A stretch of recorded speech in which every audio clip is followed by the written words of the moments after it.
प्रेरितों के कामों का वर्णन 25वां अध्याय। फेस्तुस उस प्रांत में पहुंचकर 3 दिन के बाद कैसरिया से यरूशलेम को गया। तब महायाजकों ने और यहूदिया के बड़े लोगों ने उसके सामने पौलुस की नालिश की और उससे विनती करके उसके विरोध में यह बर चाहा कि वह उसे यरूशलेम में बुलवाए, क्योंकि वे उसे रास्ते ही में मार डालने की घात लगाए हुए थे। फेस्तुस ने उत्तर दिया कि पौलुस कैसरिया में पहरे में है और मैं आप जल्द वहां जाऊंगा। फिर कहा, तुम में जो अधिकार रखते हैं वे साथ चलें, और यदि इस मनुष्य ने कुछ अनुचित काम किया है तो उस पर दोष लगाएं। और उनके बीच कोई 8-10 दिन रहकर वह कैसरिया गया और दूसरे दिन न्याय आसन पर बैठकर पौलुस के लाने की आज्ञा दी। जब वह आया तो जो यहूदी यरूशलेम से आए थे उन्होंने आसपास खड़े होकर उस पर बहुतेरे भारी दोष लगाए, जिनका प्रमाण वे नहीं दे सकते थे।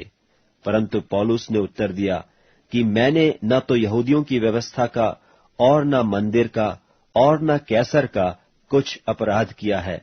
तब फेस्तुस ने यहूदियों को खुश करने की इच्छा से पौलुस को उत्तर दिया, क्या तू चाहता है कि यरूशलेम को जाए और वहां मेरे सामने तेरा यह मुकदमा तय किया जाए?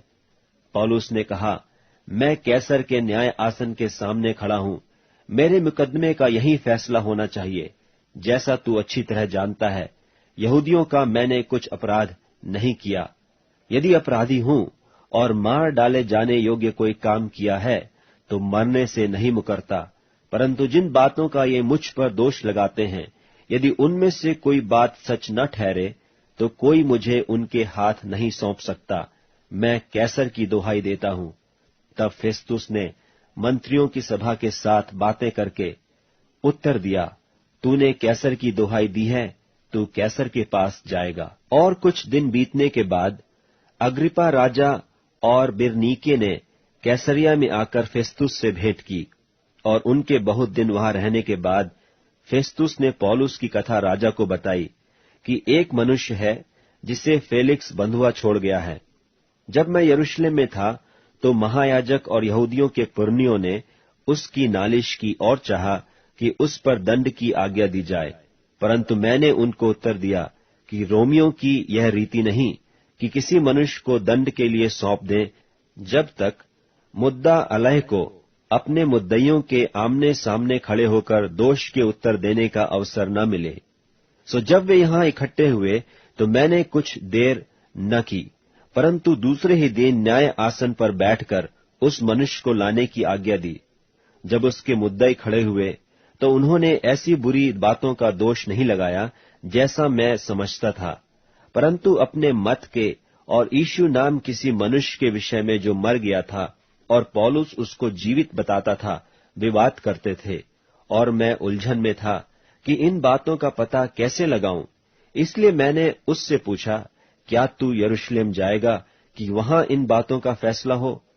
परंतु जब पौलुस ने दोहाई दी कि मेरे मुकदमे का फैसला महाराजाधिराज के यहां हो, तो मैंने आज्ञा दी कि जब तक उसे कैसर के पास न भेजूं, उसकी रखवाली की जाए।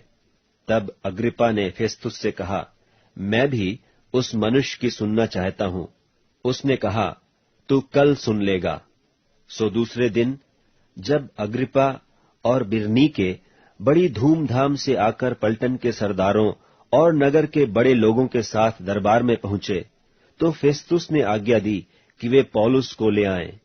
फेस्तुस ने कहा, हे महाराजा अग्रिप्पा और हे सब मनुष्यों जो यहां हमारे साथ हो, तुम इस मनुष्य को देखते हो जिसके विषय में सारे यहूदियों ने यरूशलेम में और यहां भी चिल्ला चिल्लाकर मुझसे विनती की कि इसका जीवित रहना उचित नहीं।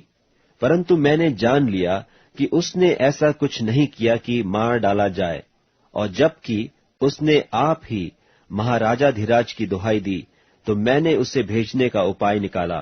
परंतु मैंने उसके विषय में कोई ठीक बात नहीं पाई कि अपने स्वामी के पास लिखूं।